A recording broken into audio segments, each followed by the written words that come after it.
What's up everyone, and welcome to Ben's Car Reviews. I'm Ben and today we'll be dissecting the 2025 Lexus NX. Let's get right into it with the chart. 6 different trim options for your 2025 NX, 250, 350, the F-Sport handling, 350H, 450H Plus, and the 450H Plus F-Sport handling. 250 starts you off at just under $42,000, and that top trim, 450 F-Sport handling, is going to be just over $63,000, so quite a price range here across these 6. Hopefully that allows for one that you like the styling of, like the price tag, and get behind the wheel of one of these. So looking at powertrains, there's quite a few different ones. 250 is going to have a 2.5 liter inline 4, 203 horsepower, 184 pound-feet of torque. You go for the 350s, you have a 2.4 liter turbocharged inline 4, 275 horsepower, and 317 pound-feet of torque. So a big power jump going to that 350. 350H is a 2.5 liter inline 4 hybrid, 240 horsepower. If you go for the 450s, it's going to be a 2.5 liter inline 4 plug-in hybrid EV, giving you 340 horsepower. So a lot of different powertrain options here, a lot of different numbers as far as performance, power, and all that. But this is nice to have options. The top 2 engines there will be paired with an 8-speed auto. Hybrids will have an eCVT. All-wheel drive is standard on everything except the 250, but it can be optioned in. And there's, again, a wider range of MPGs there. If you go for the hybrids down there, you get quite a bit of range, which is nice. Really stretch out those MPGs.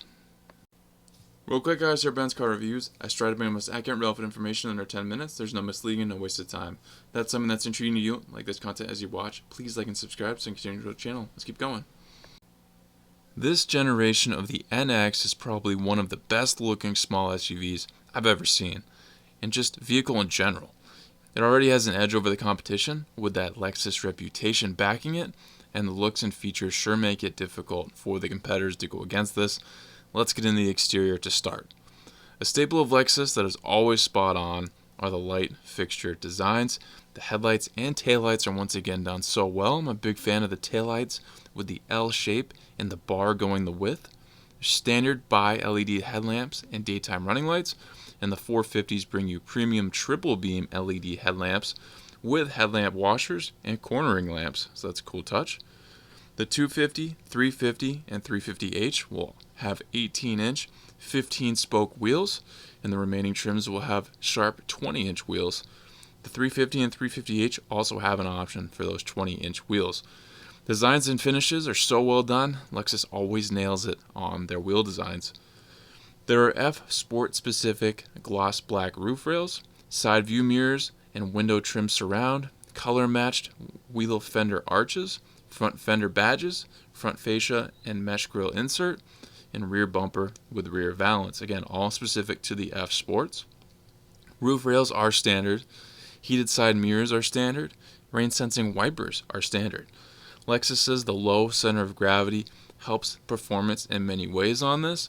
The 350 F-Sport handling and 450 Plus F-Sport handling have enhanced sport-tuned adaptive variable suspension and front and rear performance dampers. Definitely a plus. Going with those F-Sports, you're going to get definitely a more race-inspired looking and feeling ride. You'll have paddle shifters to work that transmission for yourself on all the trims standard, and depending on your trim, you'll have the potential for drive modes of Eco, Normal, Sport S, Sport S Plus, EV, and custom modes. Max towing is 2,000 pounds for all trims with the right equipment. It is standard on a couple. You do need to have additional equipment to reach that 2,000. The NX measures in at 183.5 inches long, 73.4 inches wide, 65.4 inches tall, and weighs at most 4,475 pounds on that top trim. I have pictures from Lexus detailing the prices, trims available, and features of the 3 available packages, which are the Premium Package, Luxury Package, and F-Sport Performance Luxury Package. As far as choosing a best bang for your buck, I wish I was able to choose one of the F-Sport Performance models, really because I just like the look of those the best, but I can't justify $50,000 being that lower priced one. I can, however, justify $45,000 for the regular 350. Climbing one trim on the ladder adds a little under $4,000, but for that you're getting more power, standard all-wheel drive, as well as slightly more decked out interior and the options for more than the 250 offers, which I'll get into in the next section. I don't typically see a $4,000 difference give you such a drastic difference in performance like it does here, and I think that's the most intriguing part of going with the 350 over the 250. And although I'm not choosing the F-Sport Performance, at least the 350 still has as much power. Lexus is killing it on the inside just like the exterior for this 2025 NX. Overall styling and quality materials is pretty top notch. The standard infotainment screen is 9.8 inches. The 450 trims will get a much larger 14-inch setup with Lexus interface standard on both.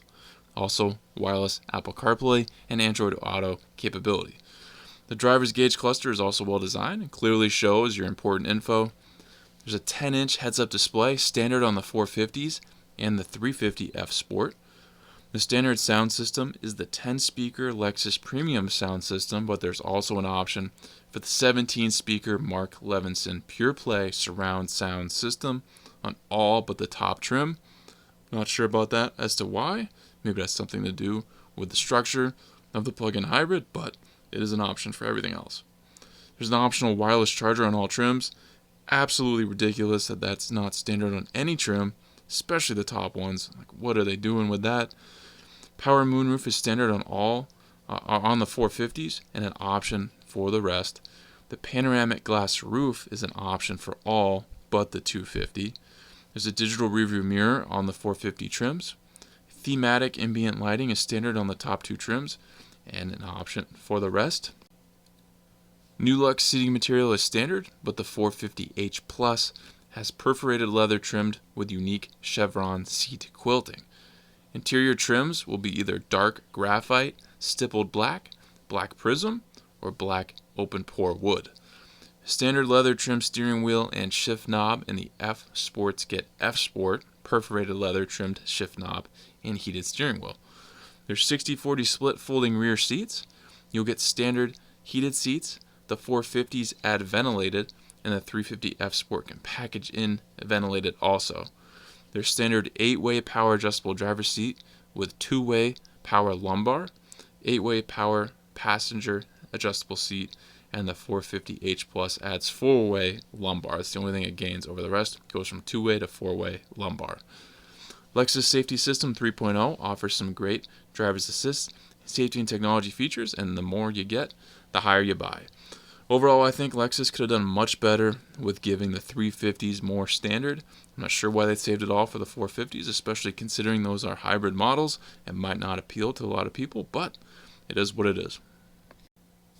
Interview guys, if you're in the market for a small SUV, it's got to be a little bit on the higher end of things as far as style, performance, options, all of that, and you're checking out this Lexus NX, I think you're making a great call.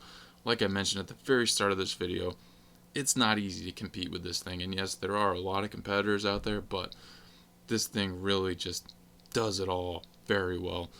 The biggest disappointment for me here is going to be those interior standard features.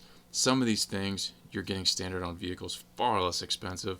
Don't understand the reasoning. Some of them, like the wireless charger, why are you not even getting that on the top trims? Yes, it's a wireless charger. It's probably not a reason not to buy a vehicle if they don't have that standard. Again, you can option it in. It's still an option, but still, just frustrating. If you're going to spend so much money on a car, why can't you get that? And you can get it elsewhere. So definitely, as always, cross-compare. Yes, this is a Lexus. This is a great product, but doesn't mean they would have everything that you want specifically. So definitely take a look around at other options, see what you like there. But in the end, if this NX is the one that you want, I think you're making a great call. Should be a fun, nice vehicle for years to come. Hopefully this video laid things out in a clear way for you guys. Thank you for watching this Benz car review. Please subscribe if not already. If you need for a future review, drop in the comments and I'll see what I can do. If you'd like to become a member of the channel, I have that option. Check that out and join if you'd like. I'll catch you on the next Benz car review.